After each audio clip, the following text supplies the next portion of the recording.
Apollo ఆరోగ్యమస్తు కార్యక్రమానికి స్వాగతం. ప్రమాదవశాత్తు చేతి వేళ్లకి, మణికట్టుకి, చేతికి గాయాలు తగలడం, ఒక్కొక్కసారి తెగి పడిపోవడం కూడా జరుగుతూ ఉంటుంది. మరి వెంటనే ఎలా స్పందించాలి? యాంపుటేషన్ అయిన వెంటనే ఎలాంటి జాగ్రత్తలు తీసుకోవాల్సి ఉంటుంది? పాత గాయాలకి కూడా చికిత్స తీసుకోవడం సాధ్యమేనా? ఒక్కొక్కసారి మూమెంట్ లేని వాళ్ళకు కూడా మూమెంట్ తెప్పించడం సాధ్యమేనా? బ్రేకియల్ ఫెక్సెస్ అంటే ఏంటి?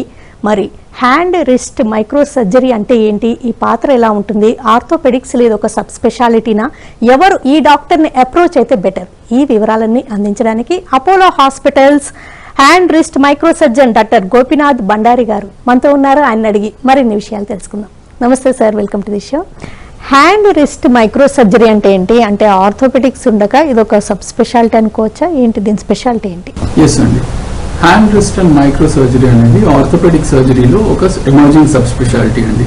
ఇంతకుముందు మనకి చూసుకున్నట్లయితే ఆర్థోపెడిక్ డిపార్ట్మెంట్ అనేది ఇది ఒక కన్సైజ్ డెడ్ ఎండ్ డిపార్ట్మెంట్ లాగా ఉండేది.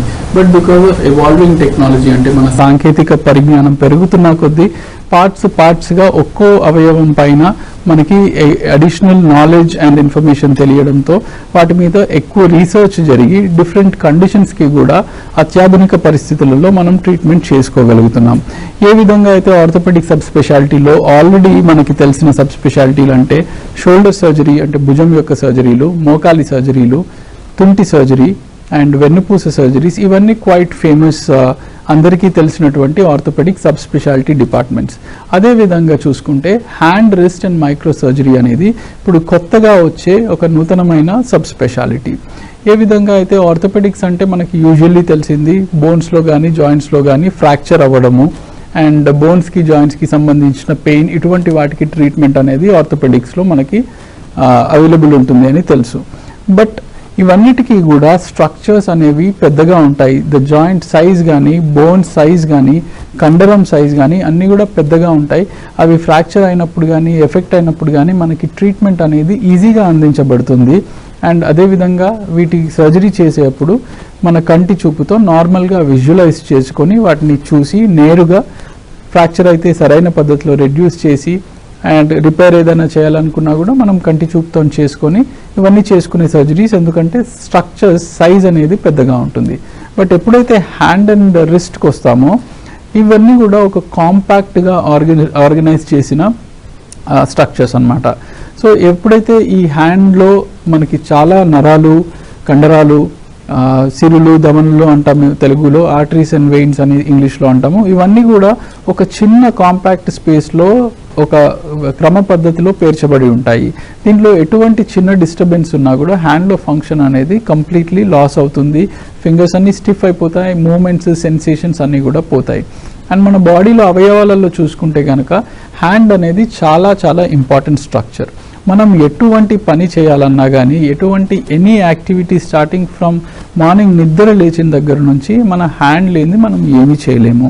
ఈవెన్ ఒక స్ట్రక్చర్ ఫీల్ అవ్వాలన్నా, దాని సెన్సేషన్ మనకు తెలియాలన్నా కూడా అన్నిటికీ కూడా మనకి హ్యాండ్ అనేది మనకి సెన్సేషన్కి కానీ వర్క్ కానీ అన్నిటికీ కూడా మనకి హ్యాండ్తోనే చేస్తాము.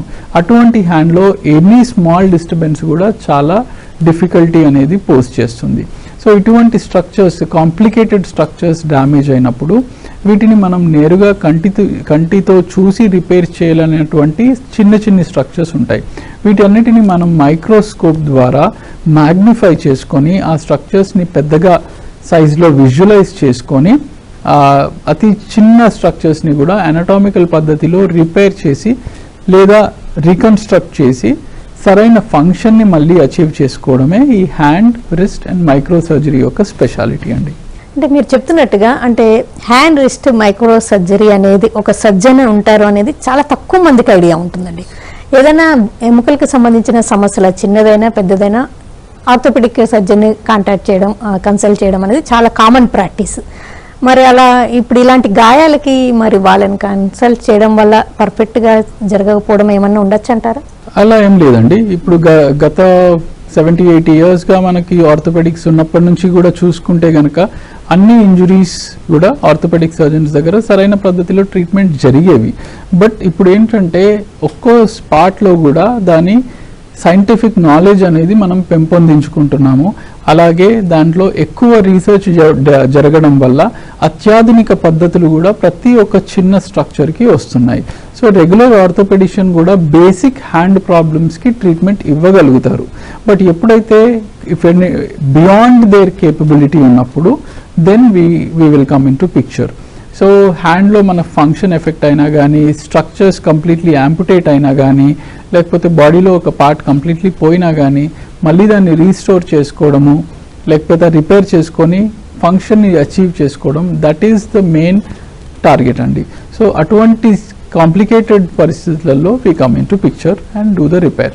ఒక్కోసారి చాలా మంది చాలా చిన్న చిన్న గాయాలు, ఒక ఫాల్ ఉంటుంది, లేకపోతే కిచెన్లో ఏదైనా వర్క్ చేసేటప్పుడు చిన్న గాయాలు వేళ్ళకి జరగడం, తర్వాత కొన్ని రోజుల తర్వాత ఆ మూమెంట్ కంట్రోల్ రిస్ట్రిక్ట్ అయిపోవడం, కొన్ని మూమెంట్స్ ఫోల్డ్ చేయలేకపోవడం ఇలాంటివి, అంటే వాళ్ళు కూడా ఎక్స్పెక్ట్ చేయలేకపోతారు. అంటే అంత మేజర్ డ్యామేజ్ జరిగిందని వెంటనే అర్థం కాదంటారు. ఎస్, నేను క్లియర్గా చాలా సార్లు చెప్పే థింగ్ ఏంటంటే no injury in hand is a small injury. అంటే హ్యాండ్లో ఎంత చిన్నటువంటి గాయమైనా కానీ అది చిన్న గాయంగా కొట్టి పారవేయద్దు. ఎందుకంటే చాలా తరచుగా చూస్తూ ఉంటాము, క్రికెట్ బాల్ ఇంజురీ అని పేషెంట్స్ మా దగ్గరికి వస్తారు, లేకపోతే కిచెన్లో నైఫ్ యూజ్ చేస్తున్నప్పుడు ఫింగర్ కట్ అయిందని మా దగ్గరికి పేషెంట్స్ వస్తారు.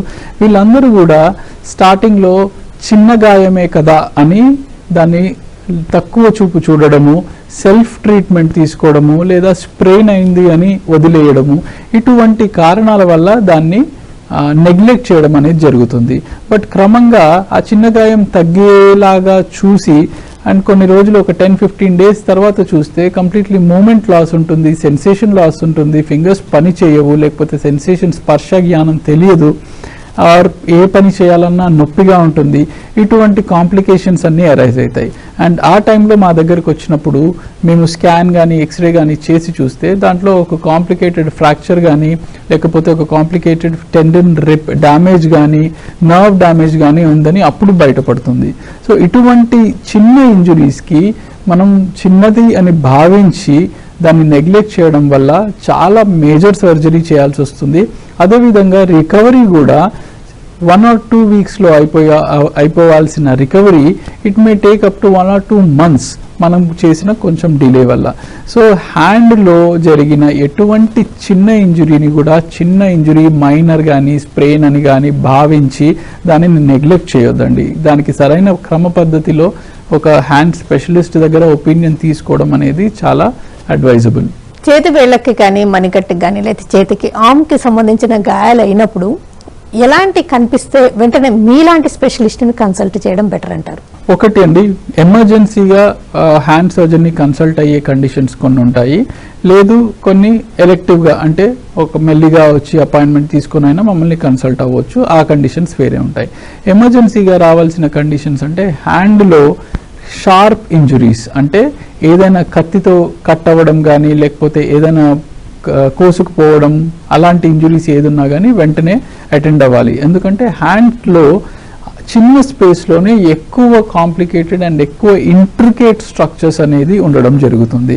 ఈవెన్ ఒక 1 or 2 millimeters of cut injury కూడా దాని ద్వారా లోపల టెండన్స్ అన్ని డ్యామేజ్ అయిపోయే అవకాశము, అదేవిధంగా లోపల నరాలు అంటే సెన్సేషన్ అందించే నరాలు, మోటార్ పవర్ అందించే నరాలు కూడా డ్యామేజ్ అయిపోయే అవకాశం ఉంటుంది.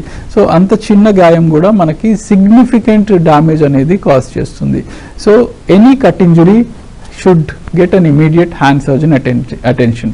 అదేవిధంగా హ్యాండ్ క్రష్ అయిపోవడము, ఏదైనా ఇంజురీస్లో మెషిన్లో ఫింగర్స్ పడడం కానీ, లేకపోతే డోర్స్లో ఫింగర్స్ పడి క్రష్ అయిపోవడం, బైక్ చైన్లో ఫింగర్స్ పడి క్రష్ అయిపోవడము, ఇటువంటి ఆర్ యాక్సిడెంట్లో హ్యాండ్ మొత్తం క్రష్ అయిపోవడం, ఇటువంటి anything these need emergency surgery అండి.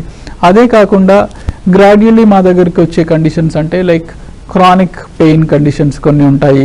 అదేవిధంగా మనం సాఫ్ట్వేర్ ఇంజనీర్స్లో కనుక చూసుకున్నట్లయితే వాళ్ళకి రిపిటేటివ్ స్ట్రెస్ ఇంజురీస్ అంటాము. అంటే ఒకే పొజిషన్లో కాన్స్టెంట్గా హ్యాండ్ పొజిషన్ పెట్టి వాళ్ళు ఫంక్షన్ చేయడం. ఫర్ ఎగ్జాంపుల్ కీబోర్డ్ని కంటిన్యూస్గా లాంగ్ అవర్స్ యూజ్ చేయడం, ఆర్ మౌస్ని కంటిన్యూస్గా లాంగ్ అవర్స్ యూజ్ చేయడం, ఇటువంటి వాటిలో రిస్ట్ నర్వ్స్కి ప్రెషర్ ఎక్కువగా అవుతుంది.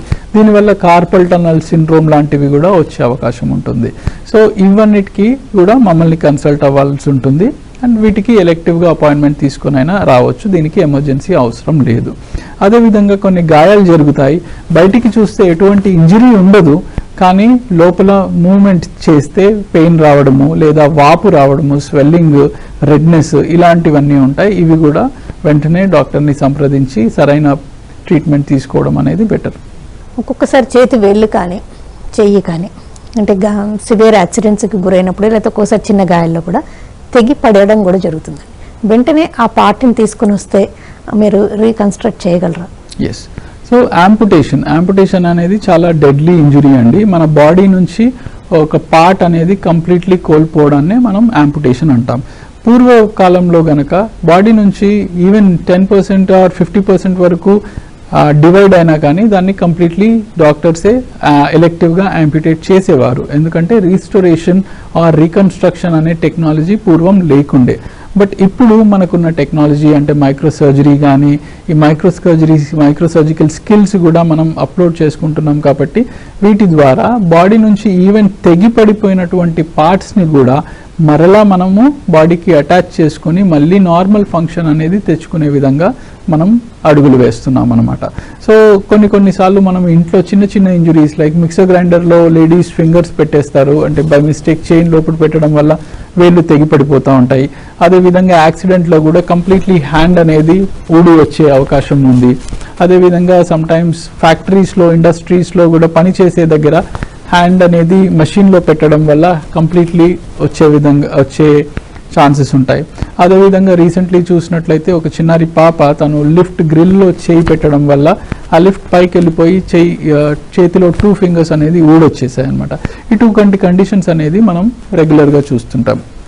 ఇటువంటి కండిషన్ మనం ఎప్పుడైనా ఫేస్ చేసినప్పుడు ఆ యాంపిటేటెడ్ పార్ట్ని ఇది తెగి పడిపోయింది, డ్యామేజ్ అయిపోయింది అని ఇగ్నోర్ చేయకుండా దాన్ని వెంటనే మనం హాస్పిటల్కి కనుక తీసుకొని వచ్చినట్లయితే మనం క్రమ పద్ధతిలో సరైన పొజిషన్లో పెట్టి రీప్లాంట్ చేసుకునే అవకాశం ఉంది. అపోలో ఆరోగ్యమస్తు కార్యక్రమం. Welcome back to Apollo Arogyamastu. Amputate అంటే తెగిపడిన భాగాన్ని తీసుకురావాల్సిన పద్ధతి ఎలా ఉండాలంటే? ఎస్, ఇది చాలా ఇంపార్టెంట్ క్వశ్చన్ అండి. ఎందుకంటే చాలా పేషెంట్స్ మన దగ్గరికి ఎలా తీసుకుని రావాలో తెలియక తీసుకొచ్చినా కూడా మేము కొన్నిసార్లు రీప్లాంట్ చేయలేని పరిస్థితిలో ఉంటాము. సో ఎలా తీసుకురావాలి, ఎన్ని గంటలలో తీసుకురావాలి అనే కొన్ని రెస్ట్రిక్షన్స్ ఉంటాయి. ఆ పద్ధతిలో తీసుకొస్తేనే మేము రీప్లాంట్ చేయగలుగుతాం. ఫస్ట్ థింగ్, ఎప్పుడైతే ఈ గాయం జరిగి బాడీ నుంచి ఒక పార్ట్ తెగిపడిపోతుందో ఆ పార్ట్ని వెంటనే ఒక ట్యాప్ వాటర్లో కానీ నార్మల్ వాటర్తో కానీ క్లీన్ చేసేసి, అంటే ఎగ్జాంపుల్ యాక్సిడెంట్లో ఇంజురీ అయినప్పుడు కంప్లీట్లీ దానికి మట్టి, గ్రీజు ఆర్ రోడ్ మీద ఉన్న పార్టికల్స్ అన్నీ కూడా అంటుకునే అవకాశం ఉంటుంది. సో వాటిని ఇన్ఫెక్షన్ అవ్వకుండా మనం వాటర్లో కానీ రన్నింగ్ ట్యాప్ వాటర్ అయినా పర్వాలేదు, వాటిలో కూడా క్లీన్ చేసి ఆ భాగాన్ని ఒక ప్లాస్టిక్ రాపర్ కానీ అల్యూమినియం రాపర్లో కానీ ర్యాప్ చేయాలి. ఆ ర్యాప్ చేసిన భాగాన్ని ఒక ఐస్ ట్రేలో కానీ ఐస్ బాక్స్లో కానీ పెట్టి మా దగ్గరకు తీసుకొని రావాలి. ఈ భాగాన్ని ఎప్పుడు కూడా డైరెక్ట్లీ ఐస్తో టచ్ అయ్యే విధంగా పెట్టకూడదు.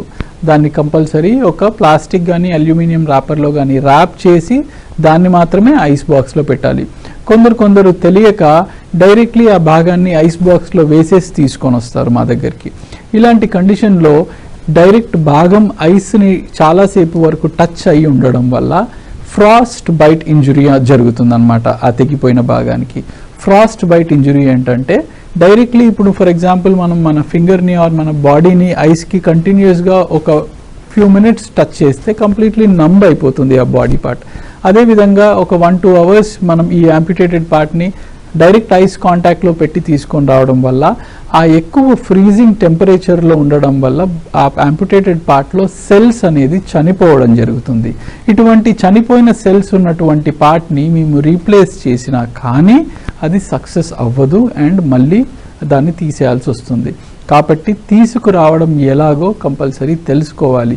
డైరెక్ట్ ఐస్లో టచ్ అయితే కనుక అది పనిచేయదు మనకు ఫ్యూచర్లో. సెకండ్లీ, కొందరు తెలియక ఈ భాగాన్ని సలైన్లో కానీ వాటర్లో కానీ సోక్ చేసి తీసుకొని వస్తారు. ఎప్పుడైతే సోక్ చేస్తామో వాటర్లో, అది ఎక్కువ వాటర్ని కన్జ్యూమ్ చేసుకొని ఉబ్బిపోతుంది. ఇటువంటి ఉబ్బిపోయిన సెల్స్ కూడా కంప్లీట్లీ డ్యామేజ్ అయిపోతాయి, అవి కూడా రీప్లాంటేషన్కి పనికిరావు. సో ఈ తీసుకొచ్చే పద్ధతి అనేది మనం చక్కగా గుర్తుపెట్టుకోవాలి. అండ్ టైం కూడా చాలా ఇంపార్టెంట్. టైం అనేది మనకి depends on the level of amputation. Fingers or thumbs ఇటువంటి చిన్న స్ట్రక్చర్స్ అనేవి, వీటిలో ఎక్కువగా మజిల్ ఉండదు, వీటిలో ఓన్లీ నర్వ్స్, టెండన్స్, బోన్స్ ఇటువంటి స్ట్రక్చర్స్ ఉంటాయి. కాబట్టి వీటిని 10 hours 12 hours వరకు అయినా కూడా మనం యాంపిటేటెడ్ పార్ట్ని రీప్లాంట్ చేసుకునే ఛాన్స్ ఉంటుంది.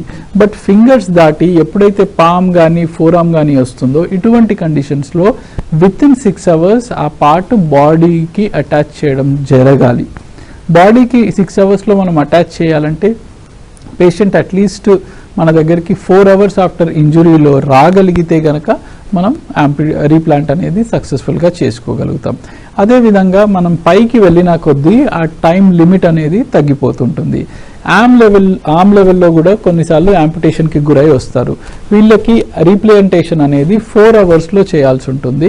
సో విత్ ఇన్ 4 hours అంటే పేషెంట్ తగ్గి పడిపోయిన with in 2 to 3 hours hospital చేరుకొని రీప్లాంటేషన్ ఫెసిలిటీ ఉన్నటువంటి హాస్పిటల్కి చేరుకుంటే కనుక మరలా వాటిని మనం ఫిక్స్ చేసే ఛాన్సెస్ ఉంటాయి.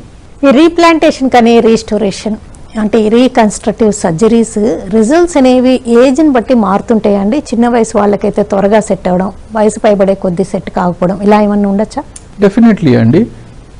అన్ని కండిషన్స్లో కూడా ఎటువంటి సర్జరీ చేసినా కూడా పిల్లలలో రీజనరేషన్ చాలా ఫాస్ట్గా ఉంటుంది, వాళ్ళ రిజల్ట్స్ కూడా ఫాస్ట్గా వస్తాయి, వాళ్ళ అడాప్టబిలిటీ కూడా చాలా బాగుంటుంది. అడల్ట్స్లో అదే సేమ్ రిజల్ట్స్ మనం అచీవ్ చేసుకోవడానికి టైం కొంచెం లాంగ్ తీసుకుంటుంది. బాడీ కూడా కోపప్ అయ్యి మళ్ళీ మూమెంట్స్ తెచ్చి ఆ మూమెంట్స్ మళ్ళీ బాడీకి అండర్స్టాండ్ అయ్యి దాన్ని రికవరీ తెచ్చుకోవడానికి కొంచెం అడల్ట్స్లో లాంగ్ టైం పడుతుంది. పిల్లల్లో చాలా ఫాస్ట్ రికవరీ ఉంటుంది. ఇంతకుముందు ఎప్పుడైనా యాక్సిడెంట్స్ అయ్యి వాళ్ళ ఒక శరీర భాగాన్ని కోల్పోయి ఉంటే, చేతి వేళ్ళని కానీ ఆర్మ్ని కానీ, వాళ్ళకి అంటే రీసెంట్గా చనిపోయిన వాళ్ళు కెడావర్స్ నుంచి అట్లా తీసి పెట్టడం సాధ్యమేనా? ఎస్ అండి, ఇది అగైన్ హ్యాండ్ సర్జరీలోనే ఇంకా ఎవాల్వింగ్ స్టడీ అండి. సో ఏ విధంగా అయితే మనం లివర్ ట్రాన్స్ప్లాంటేషన్, కిడ్నీ ట్రాన్స్ప్లాంటేషన్ అందరూ తరచుగా వినే ఉంటారు. ఇప్పుడు లేటెస్ట్గా వచ్చిన ట్రాన్స్ప్లాంటేషన్లో హార్ట్ అండ్ లంగ్ ట్రాన్స్ప్లాంటేషన్ అనేది మనం కోవిడ్ టైమ్స్ నుంచి ఎక్కువగా వింటున్నాం. అండ్ ఆఫ్టర్ కోవిడ్ ఇప్పుడు మనం ఎక్కువగా అధ్యయనం చేసి స్టడీ చేసేది హ్యాండ్ ట్రాన్స్ప్లాంటేషన్. కొందరికి కనుక చూసుకున్నట్లయితే యాక్సిడెంట్లో 2 చేతులు కోల్పోయిన వాళ్ళని చూస్తూ ఉంటాం. లేదంటే కొన్నిసార్లు పిల్లలు 2 చేతులు లేకుండా కంప్లీట్లీ యాంపిటేటెడ్ చేతులతో పుట్టే అవకాశం ఉంది. కంజనైటల్ అంటే బై బర్త్ కూడా అలాంటి పిల్లలను మేము చూస్తూ ఉంటాం అన్నమాట. సో చేతులు అనేది మన బాడీలో చాలా ముఖ్యమైన అవయవాలండి. చేతులు 2 చేతులు లేకుండా ఒక పర్సన్ అనేది తన సెల్ఫ్ కేర్ యాక్టివిటీస్ అంటే భోజనమైనా, రాయడమైనా, బట్టలు వేసుకోవడం అయినా, ఎనీ యాక్టివిటీ చేతులు లేకుండా చేయడం అనేది అసాధ్యం. సో ఇటువంటి పేషెంట్స్కి కెడవర్ నుంచి మనం ట్రాన్స్ప్లాంటేషన్ అనేది చేసుకునే ఛాన్సెస్ ఇప్పుడు ఉన్నాయి.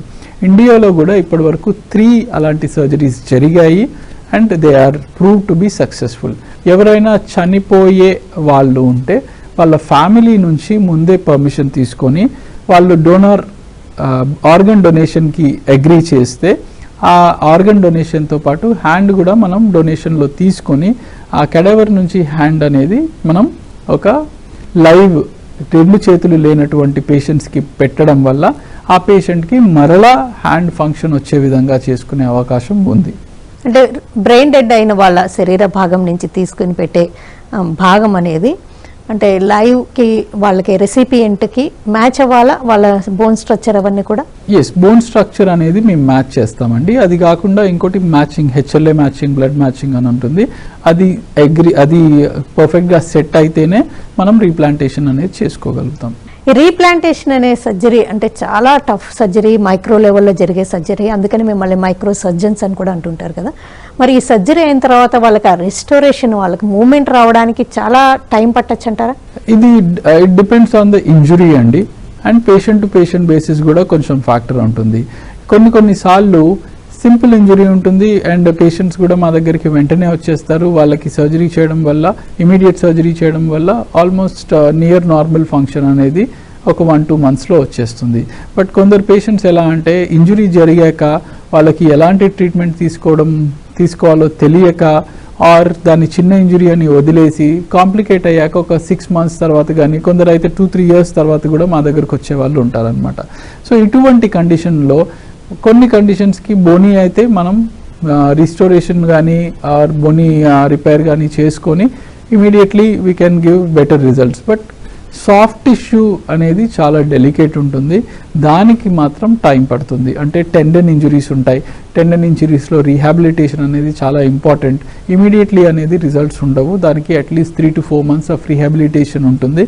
దాని తర్వాత క్రమక్రమంగా పవర్ గెయిన్ చేసుకొని మూమెంట్ అండ్ ఫంక్షన్ అనేది అచీవ్ చేసుకోవచ్చు. అంటే ఫిజియోథెరపీ రోల్ కూడా బాగా ఉంటుంది అంటారు తర్వాత పోస్ట్ సర్జరీ. డెఫినెట్లీ ఉంది.